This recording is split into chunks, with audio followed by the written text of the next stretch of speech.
നിപ്പൊക്കെ ഭയങ്കര കറക്റ്റ് ആയിരുന്നു. ആ ഒരു മറ്റേ കമ്പിയിൽ പിടിച്ചിട്ട് ഇങ്ങനെ ഞാൻ നിപ്പ് നോട്ടോ ഒക്കെ കറക്റ്റ്. ആ നിപ്പ് നോട്ടം എന്നൊക്കെ പറഞ്ഞു കഴിഞ്ഞാല് നമ്മൾ രാവിലെ ഇറങ്ങിയിട്ട് 10,000 രൂപയ്ക്ക് ഡീസൽ അടിച്ചിട്ട് ഇറങ്ങിയിട്ട് നമുക്ക് ഓട്ടോയില്ലാണ്ട് വന്നൊരു ഒരു വിഷമത്തോടു കൂടിയുള്ള മറ്റുള്ള ക്യാബുകൾ ഓടിക്കൊണ്ടിരിക്കുമ്പോൾ ഞാനവിടെ നിന്ന് എനിക്ക് ആ ഓട്ടം കിട്ടിയില്ലല്ലോ എന്നുള്ളൊരു ഫീലായിരുന്നത്. പക്ഷെ അത് ഈ രീതിയിൽ അതെ അതെ അതെ എനിക്ക് ഓട്ടം കിട്ടുന്നില്ലല്ലോ, ബാക്കിയുള്ളവരെ കിടന്ന് ഓടുന്നുണ്ടല്ലോ എന്നുള്ളൊരു ഞാനത് വിഷമിച്ച് നിൽക്കണത് ഇപ്പാണ്. അത് അങ്ങനെ ആയിപ്പോ അത്. അടിപൊളി. അപ്പൊ ഈ ഒരു റീലെടുത്ത് ഇടും എന്നൊന്നും വിചാരിക്കുന്നില്ലല്ലോ. അപ്പൊ അന്ന് ആ സമയത്ത് നിന്നപ്പോ ഒരുപാട് പേര് ഫോട്ടോ ഒക്കെ എടുക്കാൻ വന്നിട്ടുണ്ടാവും.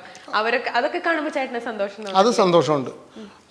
പിന്നെ ഇപ്പൊ ഈ ഇന്നലെ ലുലുമാളിന്റെ ഓപ്പോസിറ്റ് ഞാൻ നിൽക്കുമ്പോ ഒരു ടീനേജ് പിള്ളേരാണെന്ന് തോന്നുന്നു, അവര് വന്നിട്ട് സാറേന്ന് വിളിച്ചാണ്